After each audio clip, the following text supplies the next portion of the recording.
A quick there and back as homegrown issues start to eat into the Prime Minister's support. This is Now You Know. I'm Rob Snow. The top news stories and conversations that matter to you. This is Now You Know with Rob Snow on News Radio. It's not just the Prime Minister racking up the air miles these days. Most of his front bench cabinet ministers are also traveling the world. Prime Minister Mark Carney is scheduled to arrive back in Ottawa today in about 90 minutes' time after a last-minute trip to Egypt to attend the Middle East Peace Summit. While there, the Canadian Prime Minister repeatedly praised the leadership of the American president on the ceasefire agreement between Hamas and Israel and the release of the hostages kidnapped by Hamas during its attack on October 7th of 2 years ago. In a statement, Prime Minister Carney also said his government is willing to commit $400 million to support Palestine. Just prior to heading on his latest trip abroad, Mr. Carney did take some time to record a Thanksgiving message to Canadians. He was standing outside of Rideau Cottage and posted the video to his social media accounts. Of course, we have our challenges and our differences, but we're strongest when we're united, when we look out for each other in solidarity, when we take care of each other in generosity. From my family to yours, happy Thanksgiving. With the House of Commons off this week, many of Mr. Carney's cabinet ministers are spread out across the world. Tim Hodgson, the Minister of Energy and Natural Resources, is in the UK for 3 days of meetings. The Minister of National Defence, David McGuinty, is in Brussels for a meeting with his NATO counterparts. Minister of Foreign Affairs, Anita Anand, is in Mumbai today. She was in New Delhi yesterday, where she met with Prime Minister Narendra Modi. And there's word India and Canada could revive trade talks. Those ties have been on the rocks ever since Prime Minister Trudeau alleged agents for the government of India were involved in the killing of a Sikh separatist leader here in Canada back in 2023. Anand briefed the news media today with a virtual news conference and said talks about security and law enforcement issues are high on the agenda for Canada. The relationship between our countries is one that we are taking step by step. That approach begins with a focus on security and domestic public security in Canada. I have stressed the importance of the security dialogue, the law enforcement dialogue between our two countries in every conversation, and in particular stressed that there is an independent RCMP investigation continuing. We have already ensured that the Bishnoi gang is on the list of terrorist entities. And of course, this law enforcement dialogue will continue into the future. After her visit to India, Anand heads to Singapore, and then it's on to China. Even Canada's first Minister of Artificial Intelligence is flying here, there, and everywhere. Evan Solomon has been touring various countries in the Persian Gulf over the last few days, including a stop in the UAE. All of this world travel, though, is happening at a time when domestic issues are increasing in prominence back home, and it's clearly having an impact on the political horse race. The most recent crop of political polls shows a much tighter race between the Liberals and the Conservatives, with two polling firms, Abacus Data and Angus Reid, giving the lead to the Conservatives. Nanos has the two parties in a statistical tie. Prime Minister Carney did try to address some of those domestic issues, mainly the cost of living, with an announcement about various affordability measures that will be in next month's federal budget. They include the previously announced school meal program and automatic tax filing for low-income Canadians. The Prime Minister was speaking at a school in his Ottawa area riding of Nepean with school children in the background. We're launching automatic federal benefits to help our most vulnerable get the money that they're entitled to. Secondly, we're making the National School Food Program permanent to help ensure that all kids have the nutrition they need at school.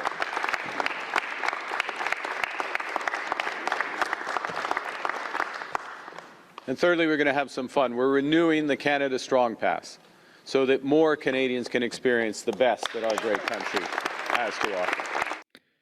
The Conservatives have been hammering away on these domestic issues, especially the cost of living and crime. The opposition has forced votes on both of those issues in the House this fall because, according to the Conservative leader, Pierre Poilievre, the Prime Minister is all talk and no action. Very good at getting jobs, terrible at doing them. Every job he's had, he's been either taking credit for things he did not do or done a terrible job himself. You know, in Great Britain, he had the second highest inflation of any other G7 country when he was the governor of the Bank of England. He caused the housing crisis in that country, and he set up this Green Alliance designed to defund our entire energy sector. That's fallen apart. When he was a corporate lobbyist, his specialty was stashing his cash away in offshore tax havens, moving money out of Canada. So he's been very good at getting jobs, very, very bad at actually doing the jobs. Late last week, the Carney government did get some welcome news on the economy. The latest employment report was a pleasant surprise, with the economy creating 60,000 jobs last month and the unemployment rate holding steady at 7.1%. That partially reversed 2 months of job losses that saw more than 100,000 jobs disappear. But it wasn't all good news, especially for young people looking for jobs, with the youth unemployment rate moving higher again and hitting 14.7%. Garrett Jennis is a Conservative MP who didn't let that go unnoticed. Big news today is a major increase again in youth unemployment. Youth unemployment is already at recession levels, and young people are becoming increasingly desperate. The youth unemployment rate is approaching 15%. It's 14.7 right now. Cumulatively, that's over 460,000 people between 15 and 24 in Canada that are unemployed. We've seen major increases in Ontario here, where more than 17,000 young people lost their jobs just in the last month. This is the continuation of a trend. Young people really struggling in the present context. I think this demonstrates fundamental problems in the economy, but the impacts of it are that young people who are trying to get started on that career ladder are not able to do so, and this will have lifelong effects for many people, sadly. As mentioned, this is an off week for the House of Commons. Many MPs are back in their ridings so they can spend Thanksgiving with their families. And the House will be back in business next week. I'm Rob Snow. This is Now You Know. This is News Radio.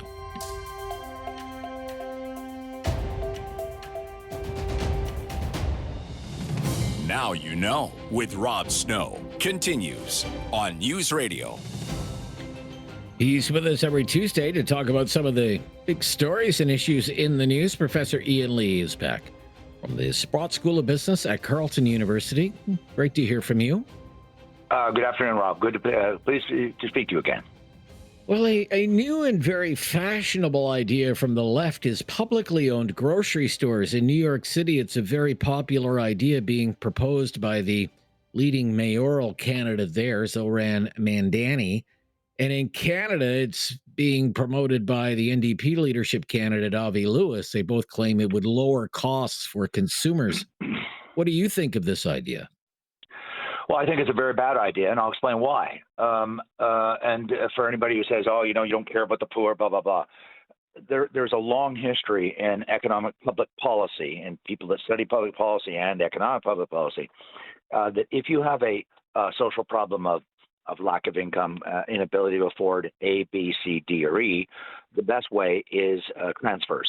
And so we've developed social assistance. We've developed subsidized housing. We've developed all manner. We've developed, for example, the pharmacare. People, with the Liberals have saying that pharmacare in Canada, that's simply false. The provinces have developed it, all the provinces, for going back 30, 40 years. It's income tested, so people at the bottom don't pay. And so we have a huge plethora of social programs to deal with these issues, whether it's dental, whether it's pharmacare, whether it's healthcare, whether it's daycare, etc. Why I'm opposed to this is, first off, It won't lower prices unless, let me immediately explain. People say, what are you talking about? Of course it can lower prices. Just arbitrarily cut the price below the cost of the groceries, and the government just says, okay, the groceries cost X, and we're going to charge 1/2 of X. In other words, you just run it as a money-losing crown corporation. Sort of what Canada Post is doing now, something similar, where you don't charge a price that will cover the costs.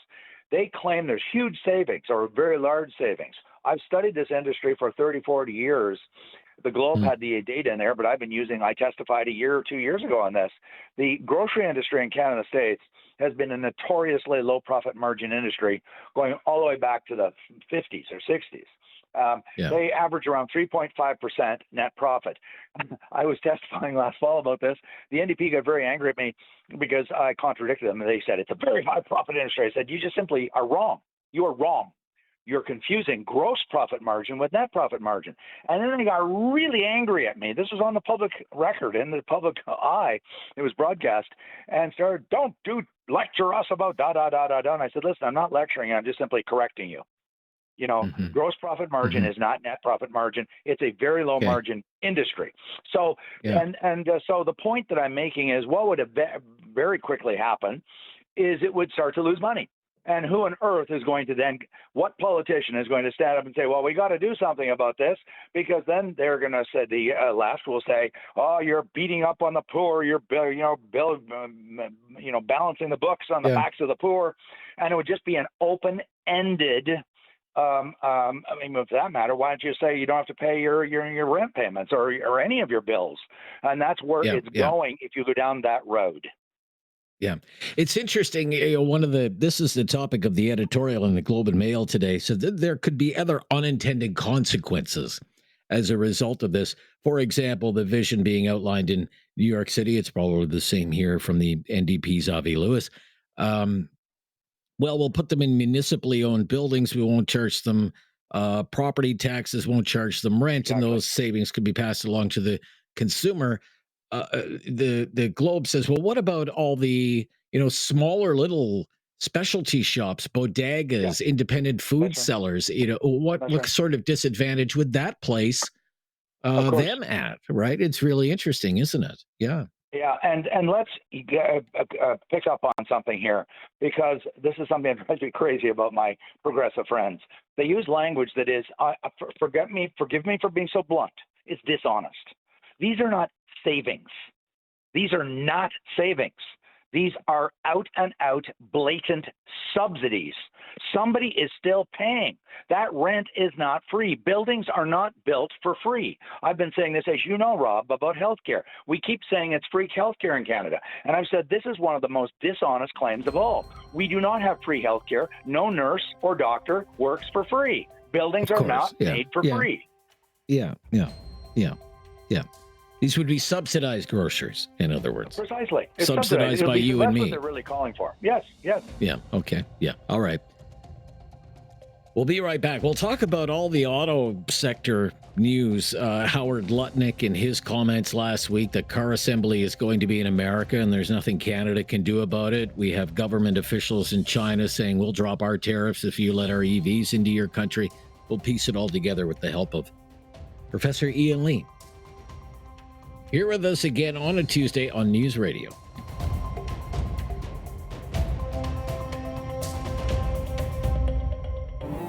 There is no question Rob won't get answered. Now you know with Rob Snow continues on News Radio. Back with Professor Ian Lee with the Sprott School of Business at Carleton University. I'm very eager to discuss the auto sector. So Howard Lutnick, Professor, Trump's top trade person, said last week about Canada's auto sector, quote, car assembly is going to be in America and there is nothing Canada can do about it. The question is, what is Canada going to do instead? First of all, what do you think of that? Very provocative. It's very provocative. I've been predicting this for several years now, that this was eventually going to happen, partly because we are not competitive in cars. We've never been. It's part of we've been spun, Canadians have been told for 50 years by the Laurentian elites, the governing elites of Canada, that we are going to become some kind of if not a manufacturing superpower, a major player in manufacturing. It was never true. It never could have been true, because manufacturing is enormously capital intensive, requires huge economies of scale, large populations. It is not an accident, as some people think, that China, Europe, and U.S. are the three manufacturing superpower centers of the world. They've all got very large populations. We were never going to make it. Yes, it's really annoying because they didn't consult with us. They just told us. So we've got to accept that. We've got to accept it. Could I just interrupt there? What about the integration? What about the integration of the industry? Doesn't that count for anything?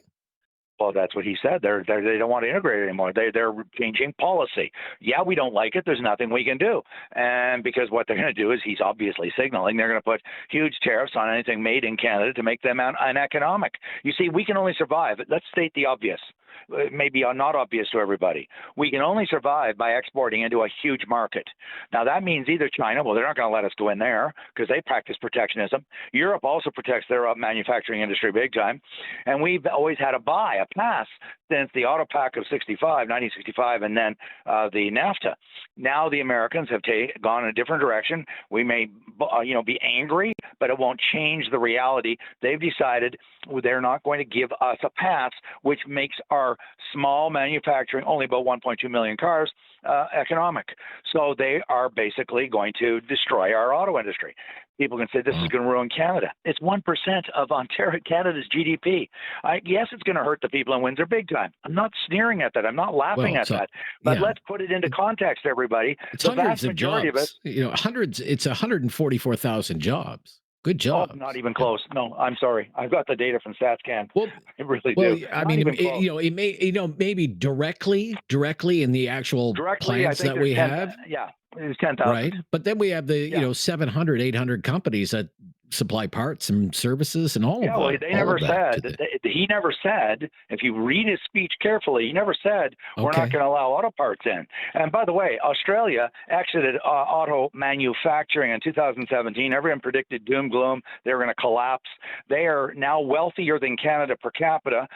They exited the manufacturing. They have auto parts to look after, and they still have auto dealerships, and they still have service. Everyone takes their car to get it fixed, but they don't make the car anymore.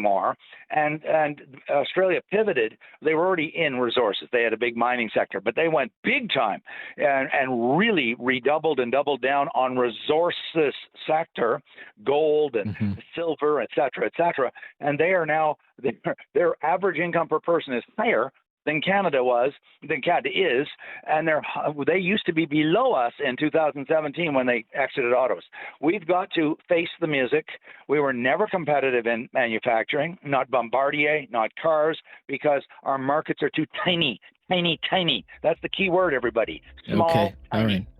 So what we have to do is go where we have a comparative advantage. We've got trillions and trillions, literally, in resources writ large, not just oil, not just gas, potash, agriculture, trees, fish, electricity, etc. That is our future to maintain a high standard of living. That's where we got to go. We got to go right now. Thank you. I'll talk to you next week. Bye-bye. Professor Ian Lee from the Sprott School of Business at Carleton University. We'll talk some federal politics when we come back. Our Newsday panelists today on News Radio. You have questions. Now You Know with Rob Snow has the answers. On News Radio. It's time for our Tuesday Newsday political panel. Matthew Dube is Vice President of Proof Strategies.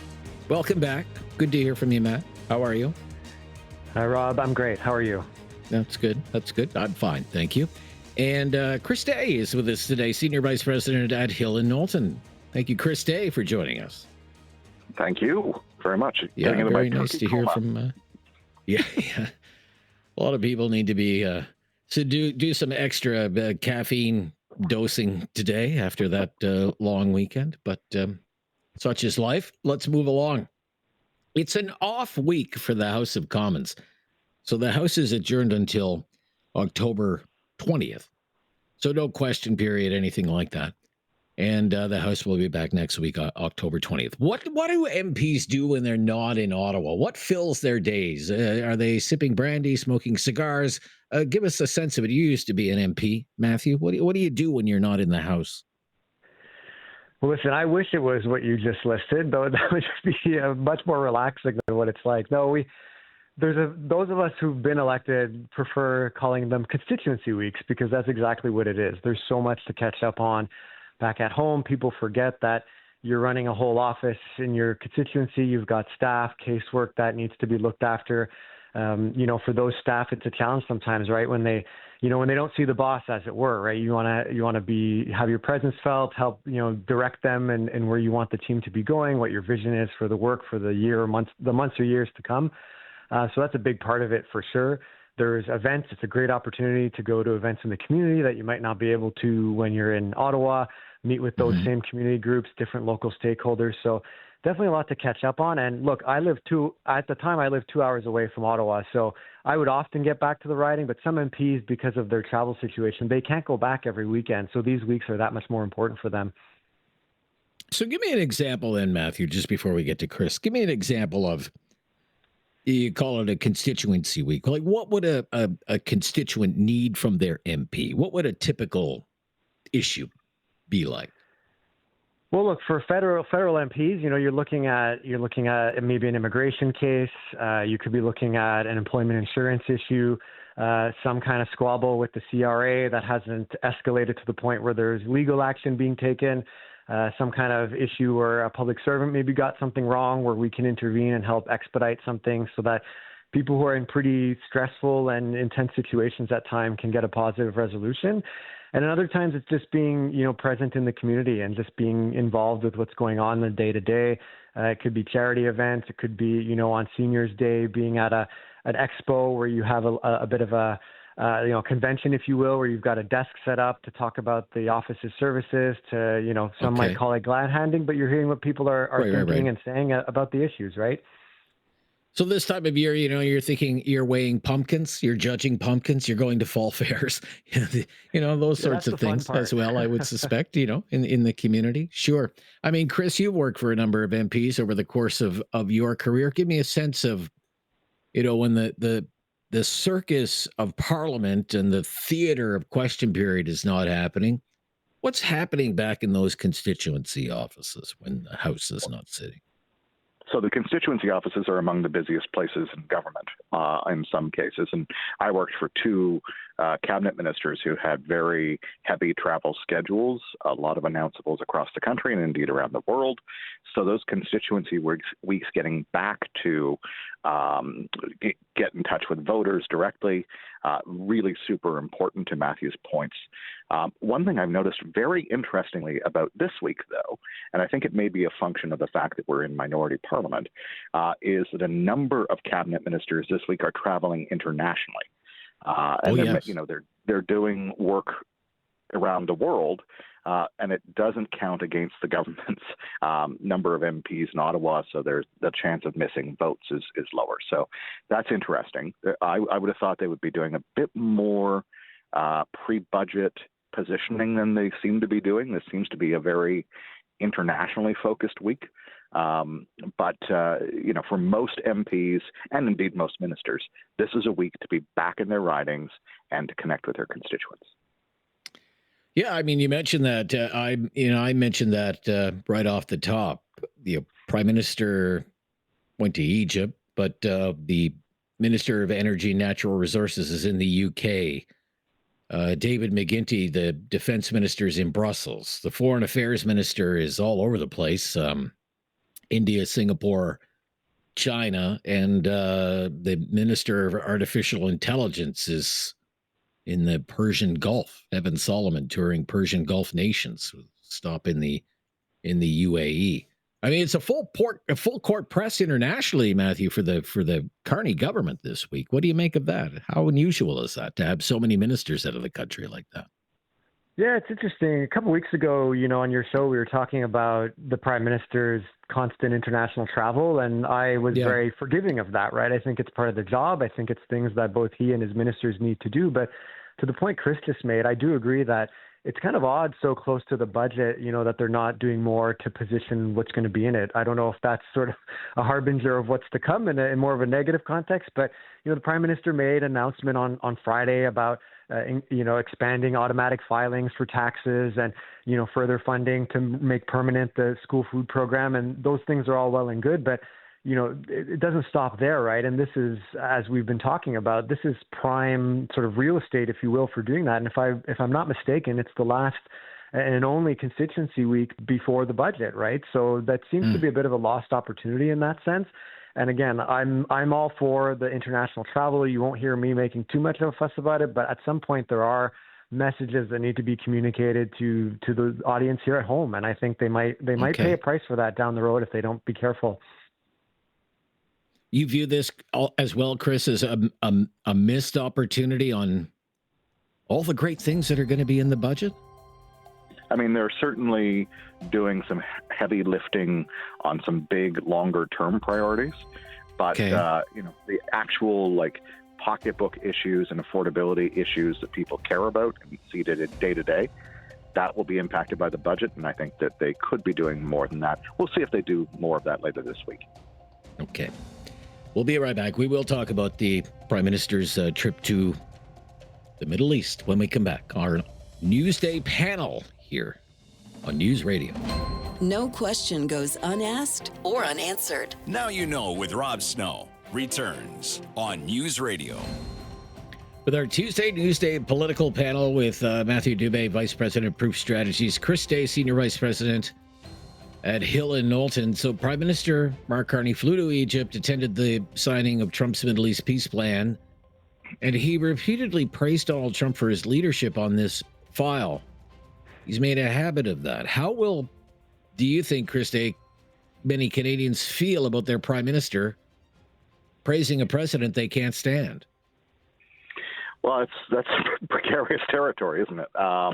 You've got to strike a balance. I think you've got the very, very important CUSMA and other trade negotiations, tariff negotiations happening in the backdrop, and you've got someone who's managed to come up with a 20-point peace plan, or at least end of war plan, that seems to have been adopted. And so, there is some kudos due, I think, there. Against all of the fraughtness of the relationship as it stands right now.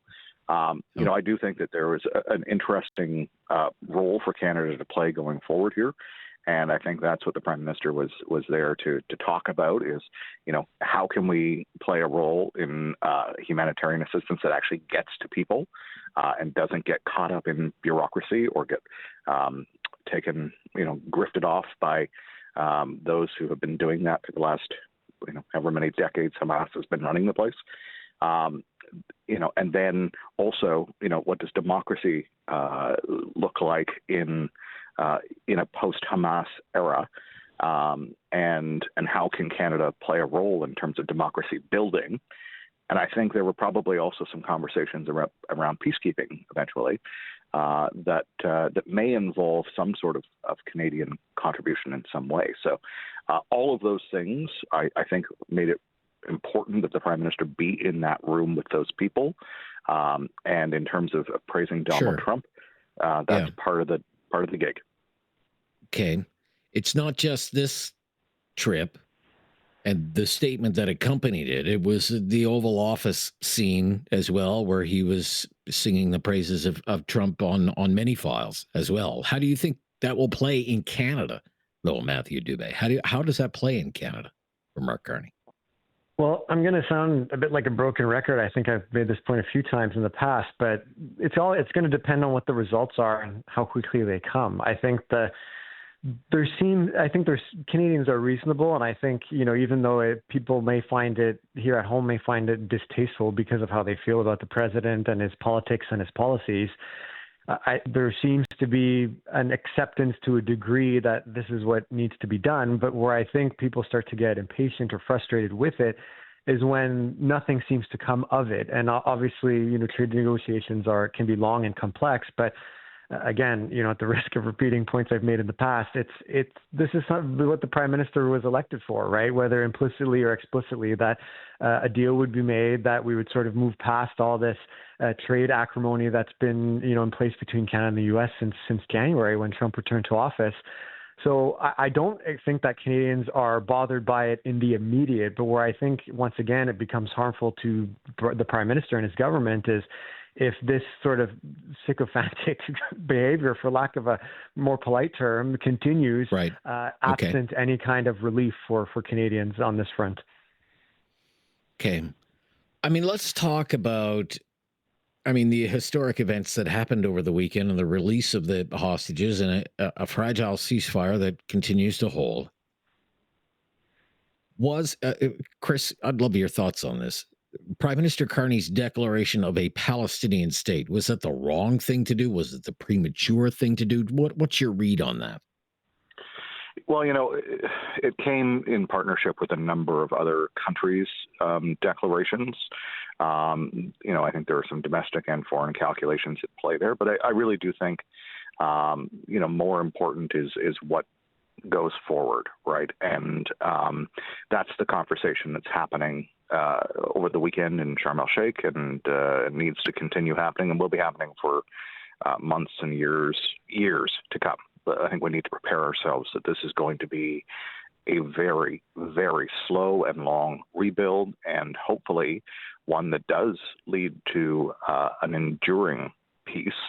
I think people in both places are ready for something different than they've seen in the last 2 years, and certainly the role of the international community and Canada in particular, but the international community as a whole, I think was brought back to the fore this weekend when you see all of those countries banding together and working towards something better and different.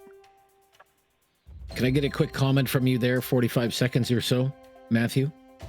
Yeah, Trump wants to take a lot of credit. There's a bit of vanity in wanting the Peace Prize and whatever else he seems to be up to. But at the end of the day, you can't help but assume that the actions of Canada, the UK, France, and others in pushing that resolution forward helped add to Trump's case vis-a-vis Netanyahu. Oh, really? Okay, that's interesting. When we come back, we'll turn our attention to the NDP leadership race. What kind of visions are on offer for the New Democrats from these leadership hopefuls? Be right back. Our Newsday panel on News Radio. Critical thinking is not dead. Now you know with Rob Snow. Returns on News Radio. Here with Matthew Dube and Chris Day, our panelists today at our Newsday panel. Let's talk about the NDP leadership race. Matthew, you were once in a previous life of the NDP. What kind of visions are on offer from these NDP leadership hopefuls, in your opinion? Well, I think we're starting to see some distinctions, which is good and important in a leadership race. You've got, someone like Heather McPherson, who's sort of bringing more the big tent approach, trying to have a broader appeal and maybe become a bit more mainstream in the political discourse. You've got someone like Rob Ashton on the West Coast, who, as a union member, lifelong, is looking to re-appeal, if you will, to the working class grassroots among the party. And then Avi Lewis, I think, who's there for a lot of people who have felt disconnected from the sort of central direction of the party. So I really think you've got these competing visions, which is very healthy. Everyone seems to be making their points in a reasonable, measured way so far. So I'm happy with what I'm seeing. We'll see where it goes from here. You mentioned Heather McPherson, who caused a stir during her campaign launch in Edmonton when she said, we need to stop pushing people away. We have to stop shrinking into some sort of purity test. We need to invite people in, she said. And then Leah Gazin, who's a Winnipeg NDP MP, said that is a tacit justification for white supremacy that centers the comfort of white male able-bodied workers over social justice. What do you think about that controversy, purity test controversy, Matthew? I mean, I'm going to side with Heather McPherson on this one. I think she's making a fair point, and I certainly don't think she's advocating for anything that her caucus colleague says that she is. I do think that's a bit much. And with all due respect, I think the point that's being made here is that you look at New Democrats who've been successful in Canada. You think of governments in the prairies or in BC. It's pragmatism that wins the day. That's how you have to govern in a country like Canada and even at the provincial level. And so I think it's more about that. It's not about being on the right or wrong side of an issue. It's more just about being willing to listen and compromise on certain issues, not all, but certain issues that help you be electorally successful and actually make things happen in government. Okay. What do you think about what you're hearing from the main contenders so far in the NDP leadership race, Chris? Well, I will defer to knowledge of the NDP and its membership and the various strains of Canada's New Democratic movements across the country to Matthew any day. But, I do note that, Rob Ashton seems to be one of those outsider candidates that is a really interesting, authentic person. He was talking, as a longshoreman, and he was talking about wearing his construction boots into the House of Commons, which always gives me a kick because, I've seen people come with, cowboy boots that come from the farm to be a farmer MP and represent that element of their constituents.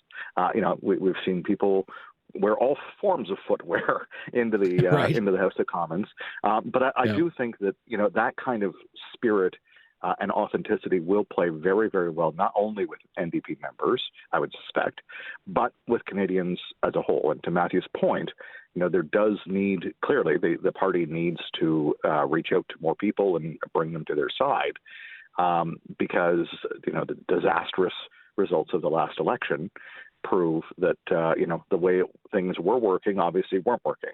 So, a new way forward has to be found, whether that's with one of the three people who already declared or someone yet to declare.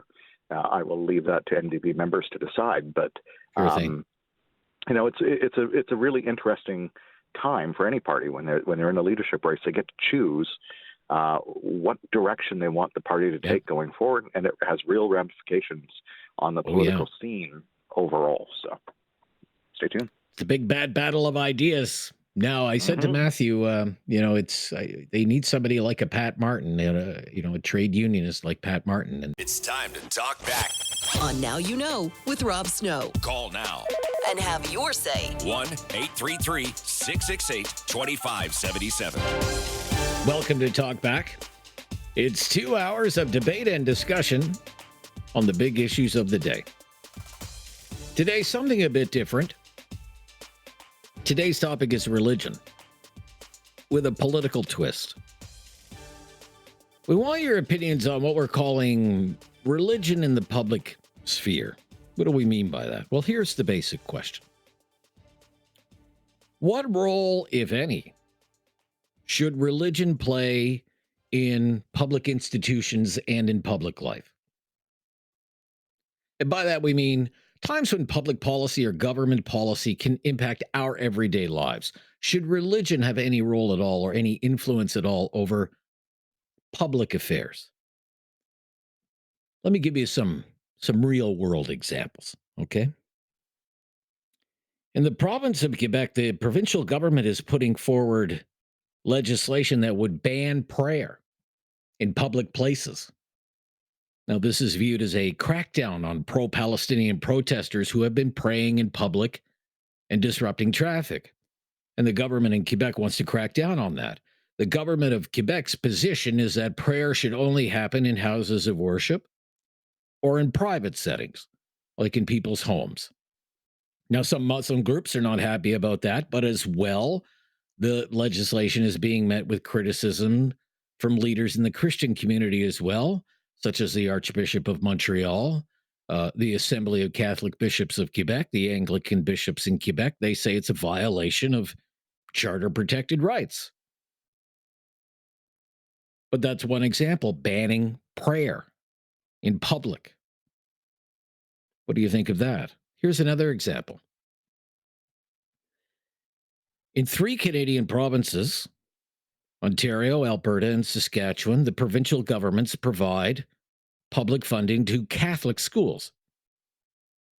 In Ontario, Catholic schools are the only publicly funded religious schools. In Alberta, where there is a great deal of controversy about public funding for any alternative or private or charter schools because of a massive teacher strike that's happening right now, Catholic schools in Alberta are publicly funded as part of the province's separate school system, but other private religious schools also get some funding from the government.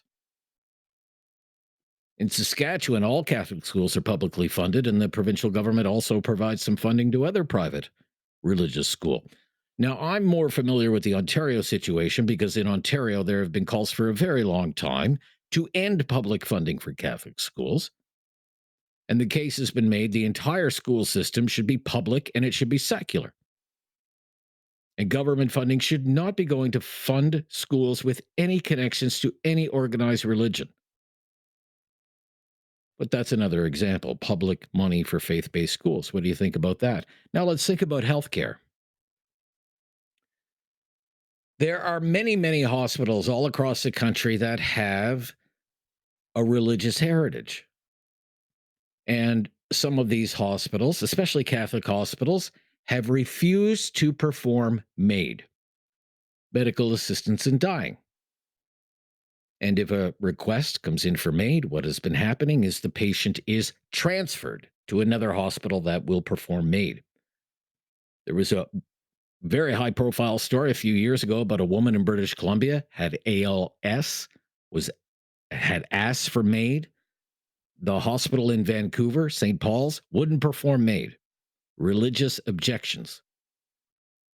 And she had to be transferred to another hospital, despite being very near the end of her life and in a very fragile condition. So that raises another question, because most, if not all, the funding that goes to hospitals in this country, it's not coming from the Catholic Church, it's coming from taxpayers. Hospitals are paid by taxpayers. So can a hospital really say no to a medical procedure because of its religious heritage? That's another angle that we can explore. And here's yet another. There used to be very tight restrictions on Sunday shopping all across Canada. There was a time in many parts of the country, Sunday shopping simply wasn't allowed because it's the Sabbath, it's the day of rest, it's the Lord's Day. Of course, it's not like that anymore. But there are still some parts of the country where stores can't open until noon or 1 o'clock. And the only statutory holidays in this country that are really religious in origin are Christmas Day and Good Friday. And in some provinces like Atlantic Canada, on those days, all stores have to be closed. No shopping allowed on those days. In Ontario, most stores have to be closed as well on those days. So I understand it in Alberta. I don't think that's the case. I'm open to being corrected. But the case has been made in a modern, multicultural, pluralistic, increasingly secular Canada. Why do we have these rules at all? About retailing. What do you think about all of this? Let's kick this one around for a couple of hours. Religion, government policy, public life, where there can be conflicts. Should prayer be banned in public places? Should the government fund religious schools? Should hospitals be allowed to deny people medical procedures based on religious beliefs or religious heritage? And when it comes to retailing, should there be any restrictions at all? Like restrictions on operating hours on Sunday or statutory holidays like Christmas Day or Good Friday. We really want to hear from you today on this topic as we begin a new week of Talkback. The phone lines are open right now at 1-833-668-2577. 1-833-668-2577. If you've never called before, just mention that, and we'll make your call a priority.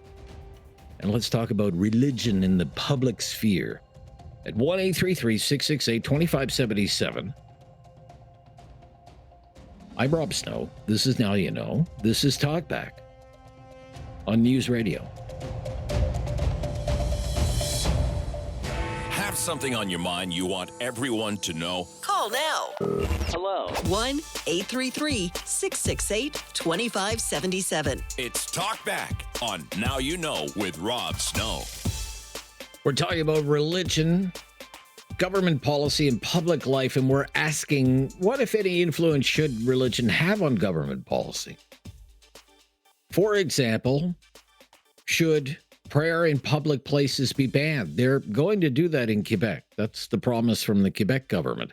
What about funding for religious schools, separate Catholic schools, or private religious schools, public funding for those types of schools? They do that in various provinces across the country. What do you think about that? There have been calls forever to end that. Should hospitals with a religious heritage be allowed to deny people medical procedures based on religious beliefs, religious heritage? That is happening in this country with MAID. What do you think about that? And, think about retailing.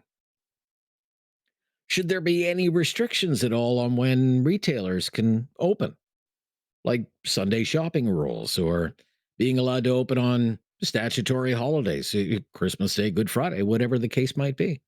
1-833-668-2577. 1-833-668-2577.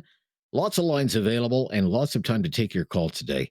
First talkback of the week. Let's go to Dennis is up first here in Waterloo. Hi, Dennis. Hey, how are you doing? Very good, I just Dennis. got to correct something here. I'm What's a retired hospital CEO, and Okay. I must have missed when the province of BC bought the land and facility called St. Paul's Hospital. Ditto for St. Boniface in Winnipeg. We've got St. Mary's here in Kitchener and St. Joe's, also owned not by the province. We've got to recognize here that the government is the insurance company that pays. But they don't own these facilities and never did. Now, the fact that they've insidiously sort of taken more and more control, and by the way, I think that's why the system's a disaster. If Doug Ford is the CEO of the hospitals, no wonder it's a mess. We got to get back to the roots. So I just wanted to correct that, this idea that these hospitals are owned by the public is not true. Some of them are. I've worked at St. Boniface, and I know who owns them, the Grey Nuns. I worked at Sunnybrook. It's owned by the University of Toronto. Like this idea that these hospitals are owned. But where are they? How are they funded? How are they funded? All the people who work there, how are they funded? They're funded because they have the insurance is restricted and it's paid for by the taxpayers. The government never funded the capital expansions. They never paid for the land. So, and as I say, I think we need to get back to, if we want to fix the healthcare system, we got to get back to it being an insurance company and get the government and the politicians out of it. Run it professionally like an insurance company. Okay. Anyway, well, right now, if I could, Dennis, before you run off there, if I could, the fact is in British Columbia and in Ontario and in other provinces, the governments are looking the other way when these, for example, Catholic hospitals are refusing to perform MAID based on Catholic teaching. And they are instead saying, well, you have to make a referral. But I guess every hospital doesn't should provide that be every allowed service. Some people don't think that should be allowed to continue. Every hospital doesn't provide every single service. A hospital has programs and services, something based, a lot of it historically, and they transfer patients around. I mean, we don't have neurosurgery in Kitchener-Waterloo. We got to refer people to London and Hamilton for neurosurgery. So the idea that but that's not based on that's not based on a religious obligation, though. No, but the hospital ownership can determine what services they're going to provide, and there's a variety of reasons for that. This idea that they have to provide something, I don't agree with. Okay, yeah, fair enough. Yeah, and just on the schools, like we got to move to a system where the parents get the money and they should determine who, there should be a marketplace for schools. The U.S. is starting to do that now. This idea of the public, and the unions in both hospitals and schools holding us all to ransom. I think we got to end that. Okay. Well, it's a pretty hot issue right now, especially in Alberta, because of the teacher strike, where there is public money going to all forms of what I would call alternative education. And some of that, not all of it, is earmarked for private religious schools. Yeah, well, let the parents decide, in my view. And let's create, the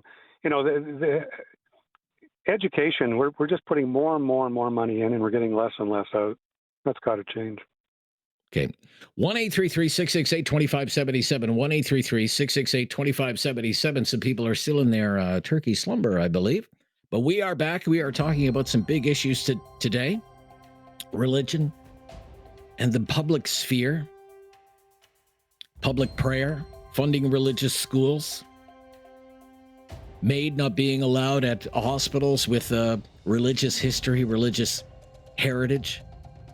Retailing rules, opening on statutory holidays, Sunday shopping rules, all of it. And lots of phone lines available. We'd love to kick it around. So join the discussion today on Talkback on News Radio. Have something on your mind you want everyone to know? Call now. Hello. 1-833-668-2577. It's Talkback on Now You Know with Rob Snow. Talking about religion. And what influence religion should have on government policy, if any. Should prayer in public places be banned? They're doing that in Quebec. Should the government fund religious schools? They do that in various provinces. Should hospitals be allowed to deny people medical procedures like MAID because the hospital has, say, a Catholic tradition? When it comes to retailing, should there be any restrictions at all when retailers can operate? Sunday shopping rules, rules about stat holidays, whatever. You're a tough sell today. I mean, the issues of Catholic schools and various provincial governments offering full funding to Catholic schools, kind of an evergreen issue. It's been around forever. The issue comes up every now and then, especially in Ontario, where there have long been calls for the Ontario government to stop fully funding Catholic schools and only Catholic schools, to the inclusion of all other faiths. And some have said there should be one public education system and it should be secular. And public funding should not be going to fund a separate religious school system. And there have been petition drives and court cases that aim to abolish Catholic schools and Catholic school boards. And some of these schools and the school boards don't do themselves any favors when they make the news for speaking out against aspects of, sex ed or flying the pride flag, or schools that have gay straight alliances because they're not keeping with Catholic teachings. And opponents say, well, most of your money comes from the taxpayers, and organized religion in this day and age should play no role in education policy. If that's what you think, share your opinion here. If it's not, share it here as well. 1-833-668-2577.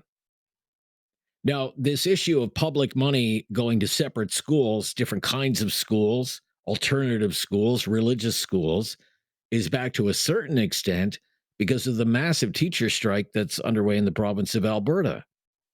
Because one of the issues, it's not the only issue, but one of the issues is that about $400 million a year or so is going to what the Alberta government calls alternative schools or private schools. Some of those schools might very well be religious schools.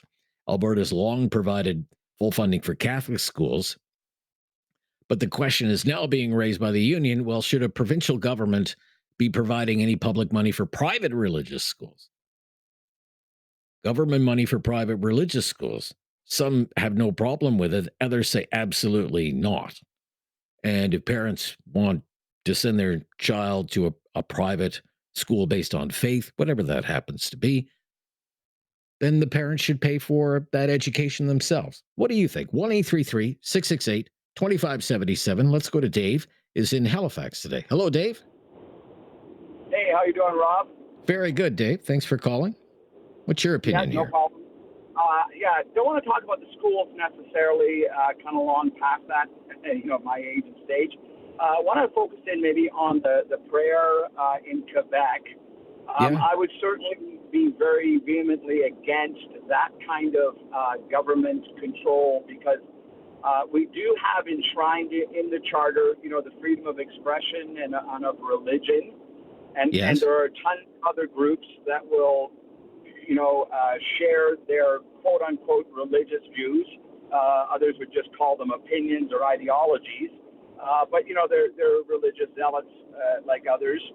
And I would say that what's happening in terms of public prayer that becomes maybe a nuisance because it starts shutting down an intersection or something like that. That's not a faith issue. That's not a religious issue. There are other things, like crowd control. For example, you can't have a building that has a fire code of 100 people and you can't put 600 people in it. Doesn't matter what they're doing in the building. It's an issue of safety. And I think, Quebec attacking or going the route, because, they're committed to full secularization in Quebec. I think the route that they're going is the wrong solution for the problem that we're facing. I think it's a crowd control issue. It's not a religious issue. It's a crowd control issue. Sure. Yeah, okay. Thank you. Have something on your mind you want everyone to know? Call now. Hello. 1-833-668-2577. It's Talkback on Now You Know with Rob Snow. We've been talking about the intersection of religion and public life or public policy, government policy, banning public prayer, funding religious schools, MAID in hospitals with a religious history, been banning that. Even retailing rules, Sunday shopping rules, statutory holiday rules, just kicking that around today. First day back for us on Talkback. Let's go to Eric, who's in Cole Harbour today, Nova Scotia. Hi, Eric. Hi, good day, Rob. Very good to hear from you. That was very nice to hear from you, too. I think this is an excellent topic that you chose for the day.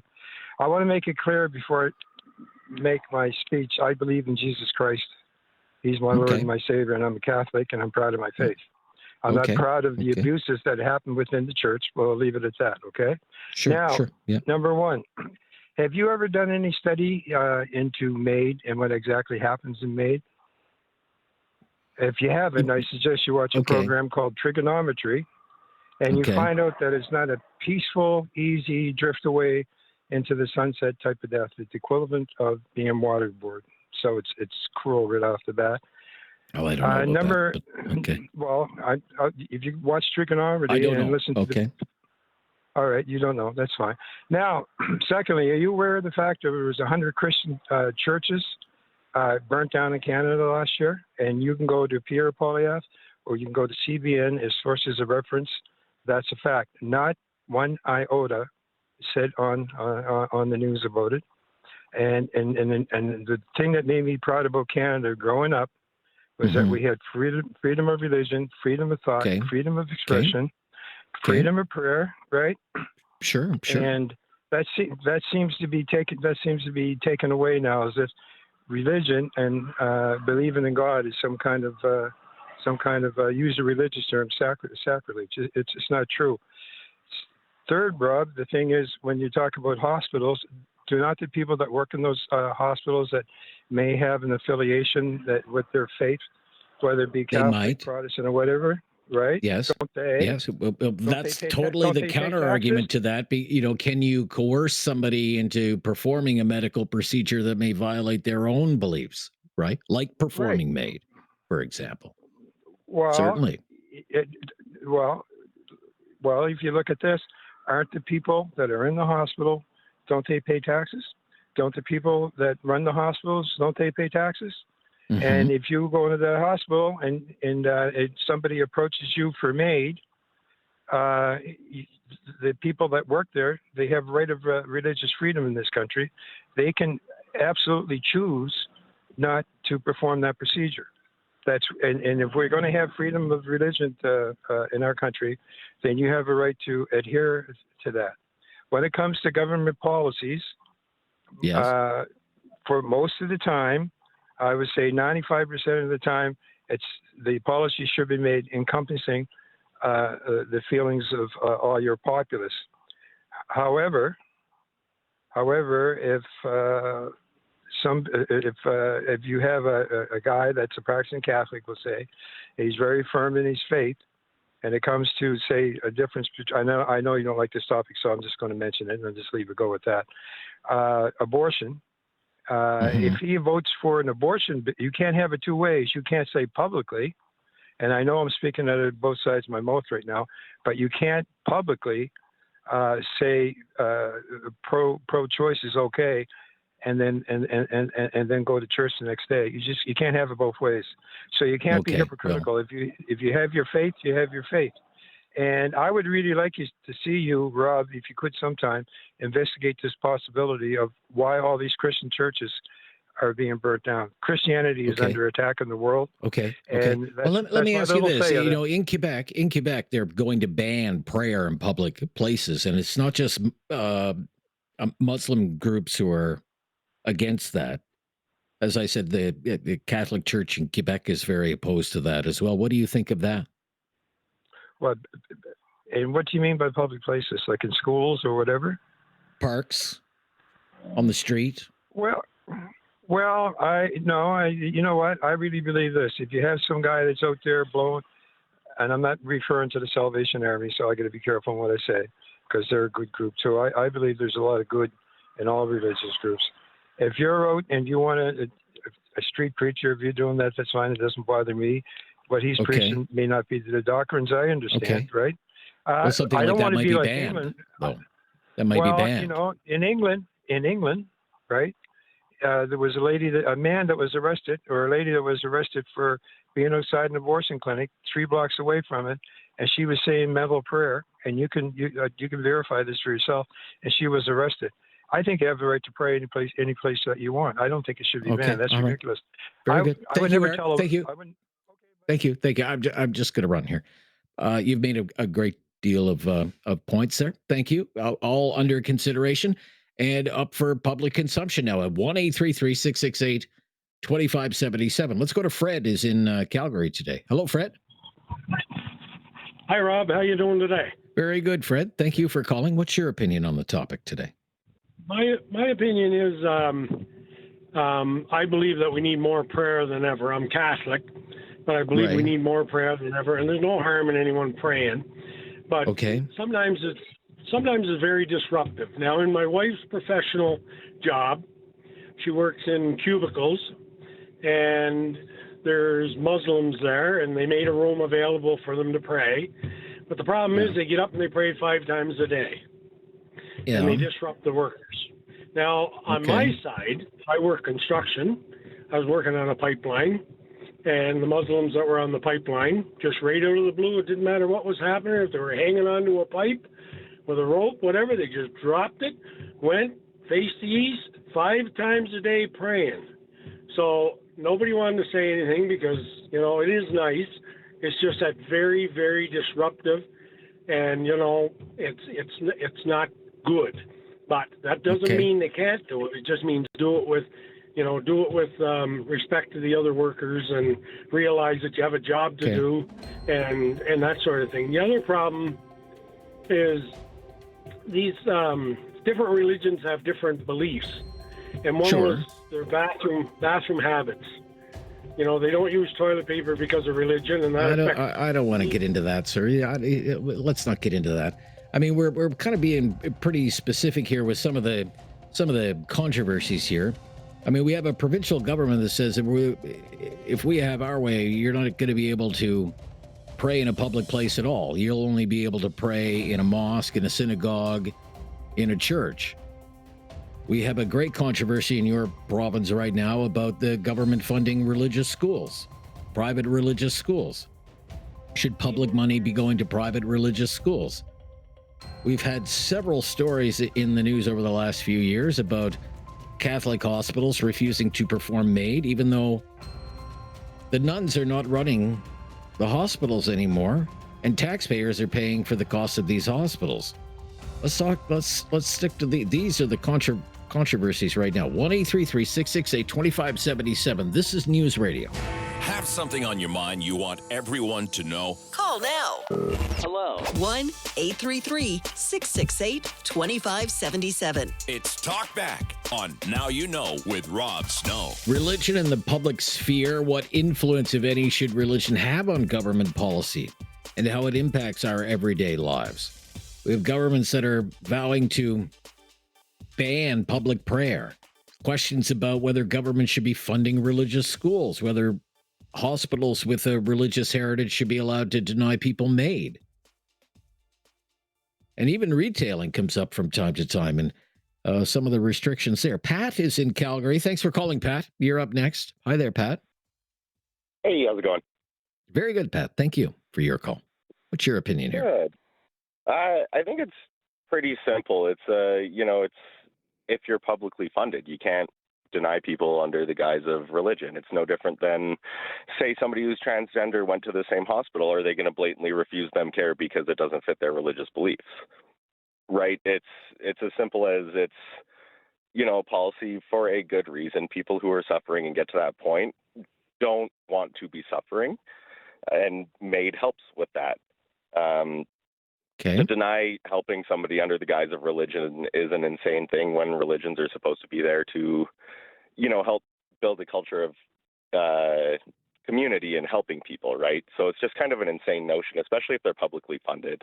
And it's no different, living in Alberta where we're funding private schools for whatever unknown reason under the guise of, and help support them. If you're choosing to send your child to a private school, you need to be fronting that cost because that's what public schools are for. It's really just that easy, and I don't understand why it's such a big problem.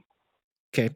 Just to the previous caller, Eric, his point, let's say someone is asked to perform MAID, but they have a religious objection to MAID. What about that? Why are you a doctor going into a field that should be helping any and everyone?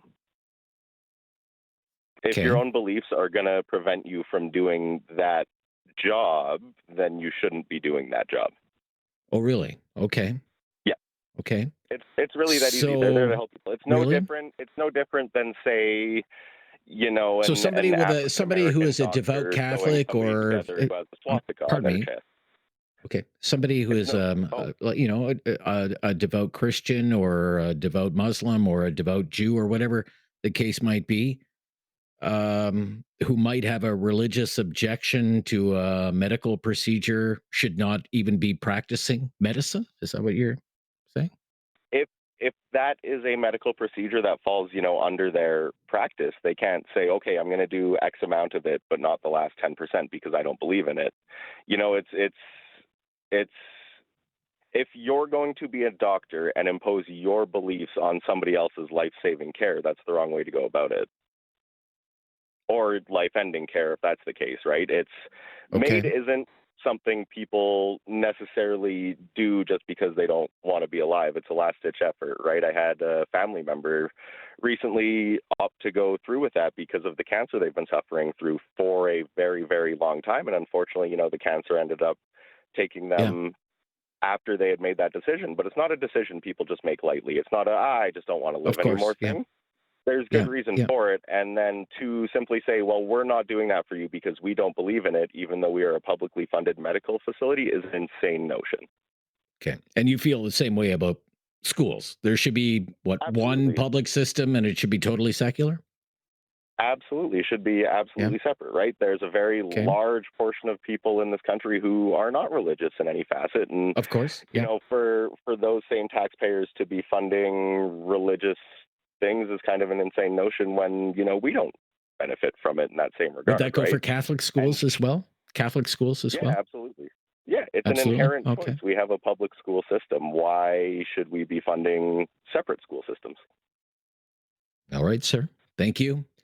You've outlined your position very well. I appreciate your call today on Talkback, 1-833-668-2577. This is News Radio. Have something on your mind you want everyone to know? Call now. Hello. 1-833-668-2577. It's Talkback on Now You Know with Rob Snow. What, if any influence should religion have on government policy? We have heard from people today who are quite open to it and others who are totally opposed to it. Pat is in Kitchener. Hello, Pat.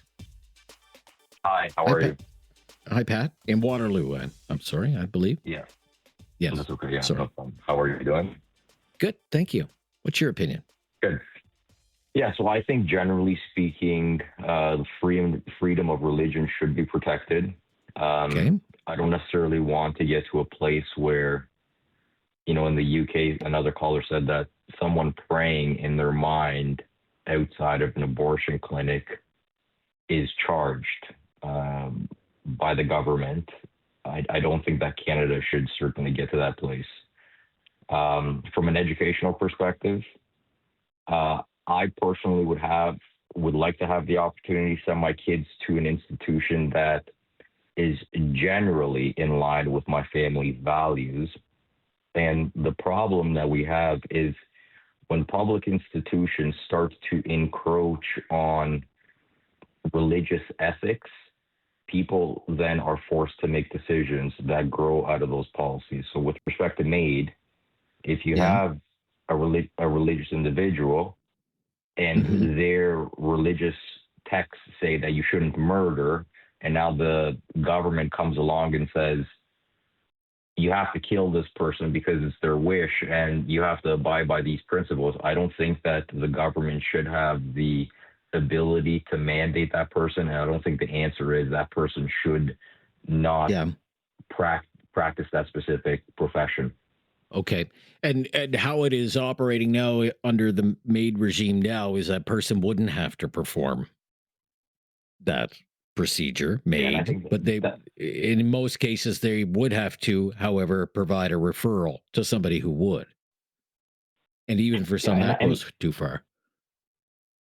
And that's fine. I wouldn't necessarily force the individual to provide a referral. I would simply have information in that hospital or facility where individuals could be treated for whatever procedure that they're looking to undergo. I wouldn't necessarily, again, force the individual to provide that guidance because, again, if it's against their religion or they don't want to do it on ethical grounds, they shouldn't be forced by government fiat to practice in that ultimate policy. Okay, very good, sir. Thank you for your call, Pat, in Waterloo today. Let's go to Linda very quickly here. Not a lot of time today. Linda in Southern Alberta. Hi, Linda.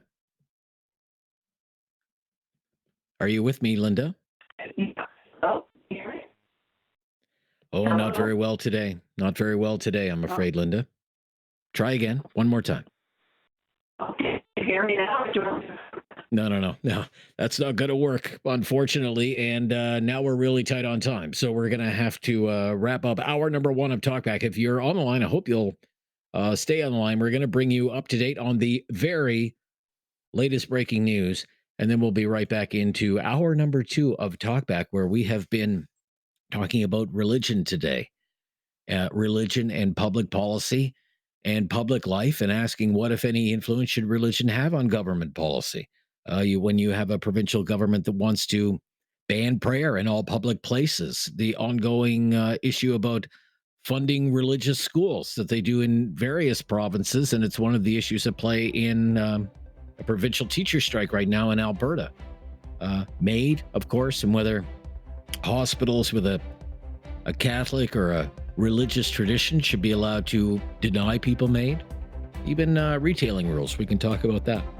Sunday shopping rules, being open on statutory holidays like Christmas Day or Good Friday. Let's talk about all of it in hour number 2 of Talkback on News Radio. It's time to talk back on Now You Know with Rob Snow. Call now and have your say. 1-833-668-2577. And welcome to hour number 2 of Talkback.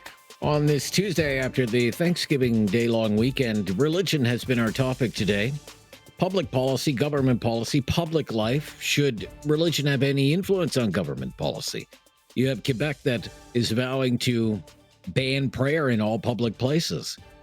There's the ongoing debate about the government funding religious schools. That's at play in Alberta right now in the teacher strike, because some money in Alberta does go to fund private religious schools, in addition to fully funding the separate school system, the Catholic school system, as they do in Ontario, as they do in Saskatchewan. From time to time, it will be in the news. You'll have a hospital with a Christian heritage, Catholic hospital, for example, and it won't perform MAID. There's a religious objection to MAID. So this is what we've been talking about today at 1-833-668-2577. Up first, Joe is in Kitchener today. Hello, Joe. Hello, Rob. Yeah, very Rob, good to hear from you, Joe. I grew up in the Catholic school system all my life, and I can only say that it worked for me. It worked for my family, all my brothers and sisters. We all turned out okay, and it was different. And that boy, you stepped out of line, you got beat, like you got hit. And we don't see that today because there's too many snowflakes and bleeding hearts that would never allow that to continue. But I digress, Rob. What I find really interesting is when I married a Quebecois. Yeah, I met a Quebecois and I married her, and I became part of that community, and my kids are half Quebecois. And let me tell you something. I thought that Catholicism over here was, pretty. I grew up in a very religious family, but over there, they take it to a whole nother level. And there's like a church on every block. They take it pretty seriously over there. It's ingrained in their policies. There is, in my experience, a particular aversion to organized religion that is unlike anything else in Canada. Secularism, or laïcité of the state, as it's called, because of the history of the Quiet Revolution and that turn away in Quebec society from what was almost total control over the affairs of Quebec society by the Catholic Church. So now it's public prayer by Muslims. That's the latest target in Quebec, with the government vowing to crack down on that in the name of secularism. The government's line, to your point, is if it's about prayer, then people should pray in a mosque, a church, or a synagogue. But I would say it's not just Muslim groups that are pushing back against this. It's Christian and Catholic groups as well. For example, sometimes you will see marches of celebration around Easter, celebrating the resurrection of Christ, and Catholic and other Christian leaders have raised concerns. Well, will this law in Quebec target those sorts of celebrations as well? They're also very popular in some evangelical churches as well. In the case of Quebec, that would be banned. Okay, it wouldn't be allowed. I mean, maybe some people will agree with that. But you do have groups, not just Muslim groups, but the Archbishop, the Catholic bishops of Quebec, the Anglican bishops in Quebec have pointed out quite rightly, do we have freedom of religion in this country or don't we? Do we have freedom of assembly in this country or don't we? Freedom of thought, belief, opinion, expression, conscience, or don't we?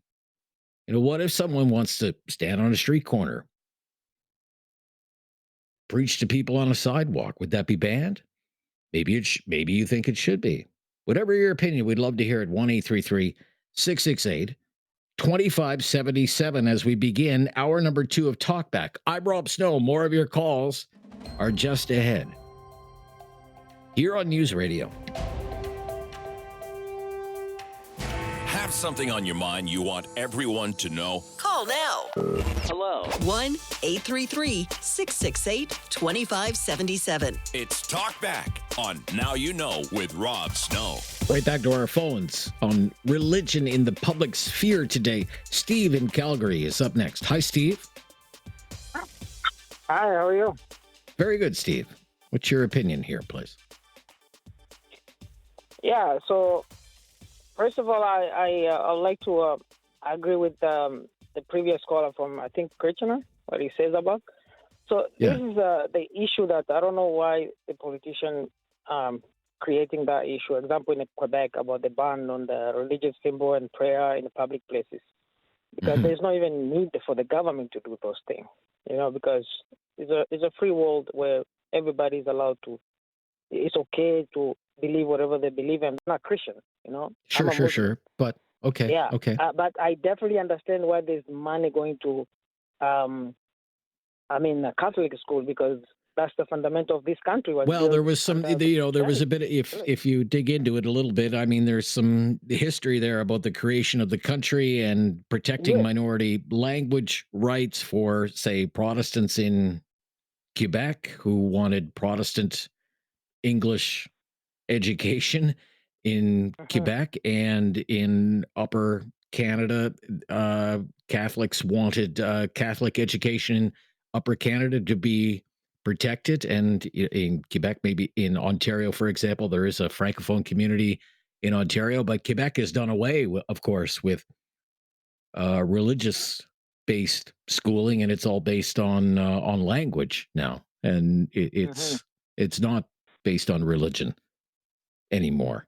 And yet, in Ontario, you have a fully funded Catholic system, as you do in Alberta, as you do in Saskatchewan, and some will question, well, why is government money going to fund a separate Catholic school system? You don't agree with that either? You agree with that? Well, I don't agree with that, but I can. Okay. As I said, it's a little. As you said, there's a very long history, you know. Yes. So that's kind of like complicated. But for me, yes, it shouldn't be. Even Catholic education shouldn't be receiving a public fund. But as I said, that one I can kind of excuse, because there's a lot, kind of like a little bit of history and a long history, you know. So, but when it comes to other private schools, no, should not receive a single penny from public money. Not a single penny. Wow, very. You take a very hard line there, Steve. Thank you for your call, being a first-time caller today. Lan in Halifax. Am I saying that right, Lan? Yes, good afternoon. Yes, hi there. It's a Very beautiful good to hear from you. Temperature 18 degrees. It sounds great. Sounds great. You'll pay for that later, I guess. Actually, no. You know, what's happening here in our neck of the woods, summer now is coming later than it normally does. I don't know what it's like in your part, but here in our area in Nova Scotia, summer is not starting like it usually does. It's about a month later, and then the fall is a lot warmer. I mean, just last week, the temperature was up to 31 degrees one day. Wow. You'll take that in October. Sure. Yeah. Yeah, it's changing. Anyway, as far as the religion goes, I think the government should have no part in telling anybody what religion they should be practicing. That should be up to the individual themselves. Well, of course. If they want to be a Catholic, if they want to be a Protestant, they want to be an Anglican, whatever. Now, to me, though, I'll say one thing. I'm a very religious person myself, okay? And I can tell you that all the people that I went to school with during my time to Catholic schools, those people that have grown up from going to Catholic schools, nothing against the other schools, but they are all very good citizens, because they taught more about, because religion was taught in the schools then. We don't have religion in our schools anymore now in Halifax, because certain people, like in Quebec, didn't want it, so they got rid of it. But later on, what we do have in Halifax now is we have a private Catholic school now that just opened, and it's not funded by the government. It's the individual. It's like a private school. But what if it was? What if it was even partially funded by the government? How would you feel about that? If nobody argued about it, I would have no problem with it, because I can, I'm not saying this on a religious, because of my religious background, but I can tell you one thing. I don't know how, did you go to a Catholic school or a Protestant school, Rob? No, I went to a Protestant school. Yeah, Protestant school. Yeah. But I can tell you, when I was growing up, I had many Protestant friends that were growing up with me, young men, and their families decided to send them to the Catholic school because they felt that they would learn more about right and wrong. I mean, I look at it this way.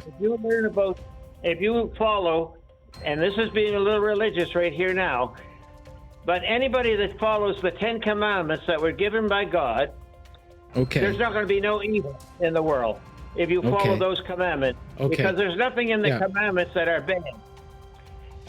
Sure thing. Yeah. Okay. Yeah, all well and good, I suppose. And this has happened in Ontario, where parents are choosing to send their kids to Catholic school because they feel the education is better, the standards are stricter, these sorts of things, whether that actually bears out in real life. The question really today is, should the government be funding Catholic schools or any other school from any other faith? That's the question today. 1-833-668-2577 on Talkback on News Radio. Have something on your mind you want everyone to know? Call now. Hello. 1-833-668-2577. It's Talkback on Now You Know with Rob Snow. On religion in the public sphere today, that's what we've been talking about. With your help and your calls today on Talkback. Is it Gedrick? Am I saying that right, in Waterloo? Jedrick. Jedrick? Thank you for calling, Jedrick. You're up next. What's your opinion, please? I specifically want to start with schools. Yes. I think this has become a pertinent subject because our society has changed so much. And what I'm reflecting on is that when we thought public school maybe used to work, we had more of a unified front as a country. It's undeniable it was mostly a Christian society for a very long time, and now we are not that anymore. And so I don't think a one-tier system, a secular school system, is going to work anymore. And for anybody who's listening that is secular, you don't know enough about Christianity or being a Muslim to know that you can't live, and someone alluded to this earlier, you can't live a secular lifestyle and stay true to your faith. It goes against their teachings, the texts that they're taught. And so I just honestly do not see how it's possible to create a secular school system that Christians and Muslims and Buddhists, like all faiths, will feel comfortable going to.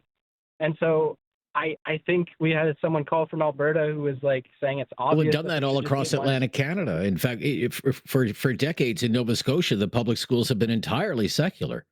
And no government funding goes to any private religious schools in Nova Scotia. So reinventing the wheel, right? Right. Yeah. Well, again, personally, I don't think people who are staying true to their faith are going to be too comfortable sending their kids to a system like that. Just like a one-tier system, unless one of two things happens. They are given an allotment of money that they are given to then go to whatever school they want. That's the money they've contributed to the tax system that supports education, or agreeing on a set of principles as a country, which is our law, that everyone agrees on this no matter what religion. But again, that's complicated, so I don't know if that's ever possible. But anyway, well, it sounds like you would support some kind of voucher system. Okay, I'm paying so much in education property taxes every year. I should be able to get a voucher or be able to set some of that aside so that I can fund the school of my choice, because I don't want my child to go to a secular public school. I would prefer they have some religious education. You would support a system like that? For sure, and not fully, because I recognize that there's people who are more, don't have as much money, or immigrants who aren't feeding into the system. So then they would be at a loss if that full voucher was given back, but maybe a percentage stays in the public system to support that and keep it afloat, and then some of it is given back to you to be given to whatever school you want. I don't know. All right. You've said it well. Yeah, no, you've outlined it well. Have something on your mind you want everyone to know? Call now. Hello. 1-833-668-2577. It's Talkback on Now You Know with Rob Snow. So we've been talking about religion, public policy, public life, where there can be conflicts from time to time. You have Quebec wanting to ban prayer in public places. There's always an ongoing debate about whether the government should fund religious schools, brought to life in the last week or so because of a teacher strike in Alberta. There have been stories in the news from time to time about hospitals denying people MAID because the hospital has a religious heritage. Maybe it was a Catholic hospital. And then, of course, there it comes to retail commerce. I mean, we just had how many news stories? What's open and closed on Thanksgiving? In this day and age, should there be any restrictions at all on things like retailing? Operating hours on Sunday or statutory holidays? Linda in Southern Ontario. I hope we can reconnect here with a better phone line for Linda. Hi there. Hello? Hello? Much better. Yeah. Thank you, Linda, for Okay, waiting. yeah. Oh, you're welcome. Yes, in regards to government, I think because we are a Christian-based country, maybe that's where we have some issues sometimes. Okay. I would say. when it comes very to clearly, yes. yeah, and when it comes to Catholic, Protestant, that or public schools, that was something that was negotiated way back in the 1860s, right? To Yes. complement each the English and the French. So that's Yes. something I think you can't just do away with without have to go right back to whatever But was. the other side, in Quebec, it's already been done away with. Well, yeah, but Quebec has always done that, right? I think Right. their own agenda. But when it comes to, for me, when it comes to saying prayer, well, long as it's not compromising somebody else's safety or somebody else's values, well, so you want to Okay. say your prayer. I'm sure people say prayer silently all the time, right? You do that before meals often. So to me, that is kind of I know when they were saying with the Muslims, because they pray so often and have to do it in a certain position, direction or whatever, sometimes that might become an issue for health and safety if you're on the job, sort of thing. Well, maybe. I mean, what the government of Quebec is saying on prayer is that if people want to pray, they can't do it in public. They're not going to be able to do it in public anymore at all.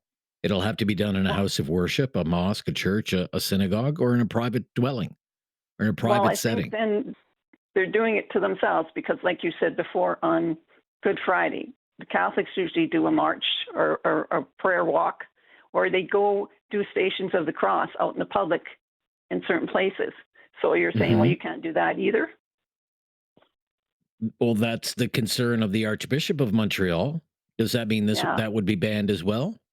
Yeah. So So when you're making, you have to look at that when you're making these decisions. And when it comes to the schools, well, I know that was part of a negotiated thing too, I think, way back when. But at that time, I don't think so much funding was going to the Catholic schools.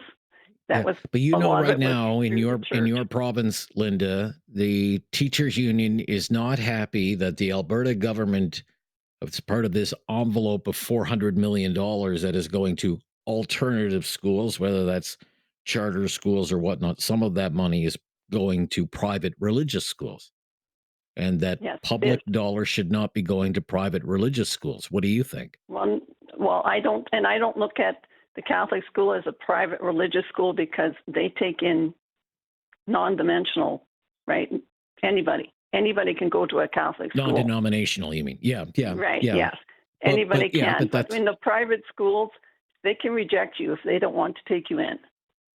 And some of the chartered schools are not supposed to be being a religious base, but you see the slogans on their buildings about God loves you and this sort of thing. So they are being religious based.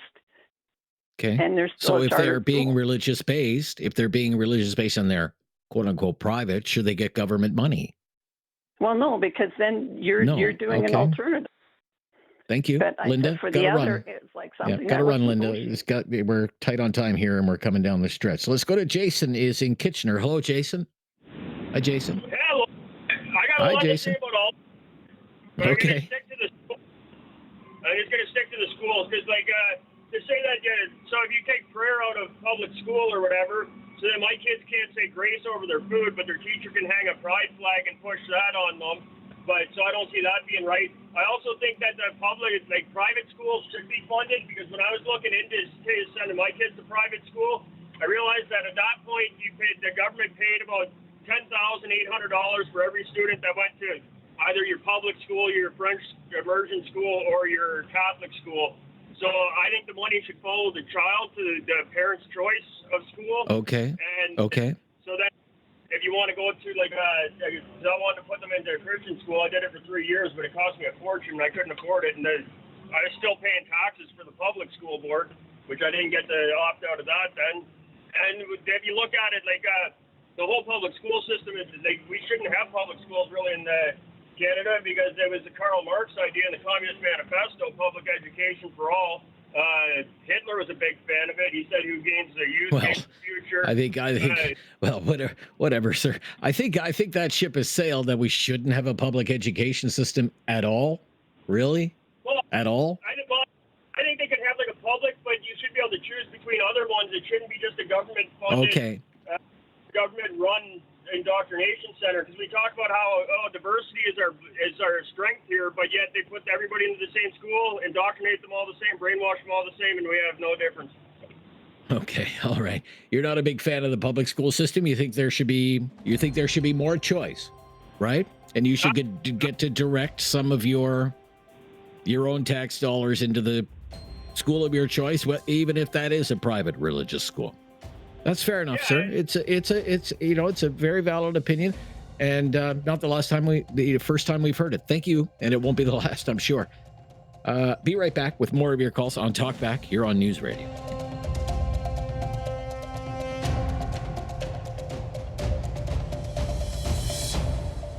Have something on your mind you want everyone to know? Call now. Hello. 1-833-668-2577. It's Talkback on Now You Know with Rob Snow. John in Calgary is up next on our topic of religion in the public sphere. John in Calgary. Hi there, John. Hi, Rob. Great show as always, and thanks for having me on again. My pleasure. Various views on various issues, which are contrary to many of the comments I've heard. Firstly, on churches and religious places, I actually think we should fund them a little bit in their communities that they're in. And the reason for that is all religions are full of good people. And if we can fund churches, religious organizations, that money will find its way into the local communities very, very quickly, much more efficient than any government program could. So there's an argument for that. But I do agree. Well, they do have a certain amount of tax-free status, right? Is that not enough? No, I would actually pump a little money through there. Oh, really? I think it's going to get to people very quickly. I do, however, agree with Quebec. Praying in public is potentially only has downsides to it. I don't see a need for it. It only seems to me to have downsides. And then, so I actually agree with Quebec on that point. Oh, really? And then the school. Okay. Yeah, I do. And then on schools, I think every child should have a value attached to them, and whichever schooling you go to receives that funding, meaning whether it be a private school or a religious school, parents should have the choice, and the money that would otherwise go to the public system follows the child and goes to whichever school they choose. And there's good reason why these places exist. Everybody seems to think that we shouldn't be funding private schools or religious schools, but they offer something different to the mainstream that parents might want. And the funding should follow the child. And I think those are my points. All right, John, you've said them, and they're out there for public discussion. Let's go to Gary up next, also in Calgary today. Hi, Gary.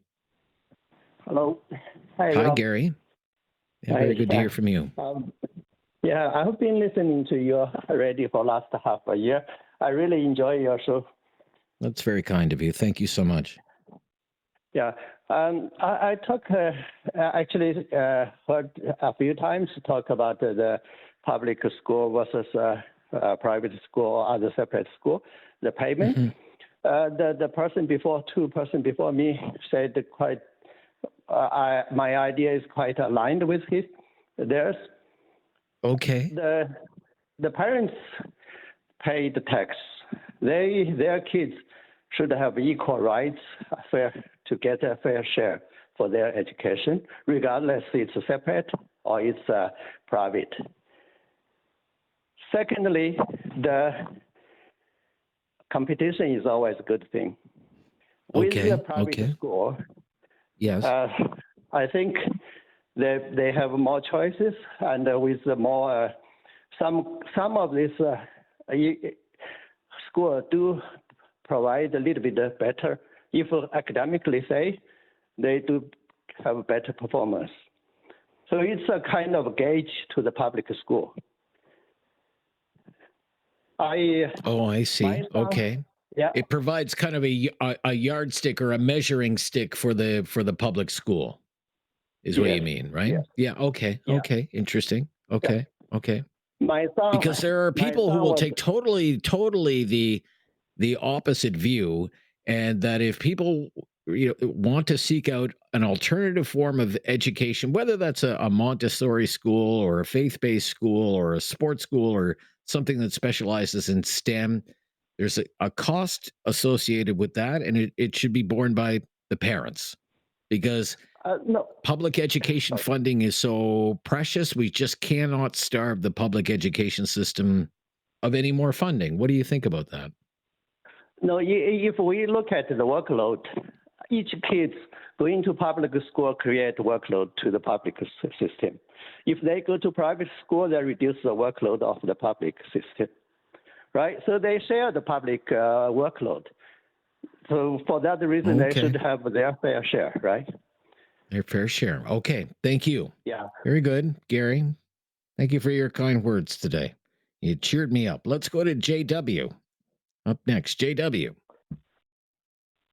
Hi, this is Rob. This is my first time on the show. I'm from Calgary as well. I appreciate your call. Thanks for calling today. Offer an opinion, Thank you please. for having me. And I would like to talk about as someone who went to both the Calgary Catholic schools and the Calgary Board of Education growing up, I see both have their advantages and the disadvantages. For example, obviously I'm not one of those people, but I know a lot of people who went to Catholic schools don't want their kids associated with other people sometimes, or that came out wrong, like other religions, which not to discriminate against, but I do understand that. But also at the public schools, you get to, meet more people of different cultures and learn. So you do get more of a view of other people. But I do think that we should draw the line at Catholic schools and not have any more schools like other religious schools, because those aren't the values that Canada was founded upon. Okay. So you wouldn't support extending funding to an evangelical Christian school or an Islamic school or a Jewish school? No? No, I would not, because be that as it may, that our founding values were flawed. We are a Christian nation, and that's what keeps us as Canada. Canada isn't a different a religion B country or a religion C or a Sharia. Not saying there's anything against those countries, but that's just not what people come to Canada for. And when you, in my opinion, I know this could be controversial, but when you promote those kinds of schools, that's not a Canadian value. We have public schools and Catholic schools. You either have the right to have your child educated in a Catholic setting or in the public setting. And those are the values that align with Canada. Okay, well, maybe in your opinion, others would say, well, we're a multicultural country, certainly a multi-faith country, a diverse country, a plural country, and increasingly, and the trend has been in place for decades now, a more secular society than we used to be. And when it comes to our public institutions, whether that's education or healthcare, whatever the case might be, we should have public policies in place that reflect that. That would be a kind of a counter to what you're saying there. Be right back with some closing thoughts and more of your calls on Talkback on News Radio.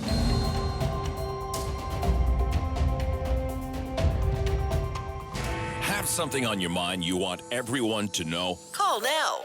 Hello. 1-833-668-2577. It's Talkback on Now You Know with Rob Snow. Kim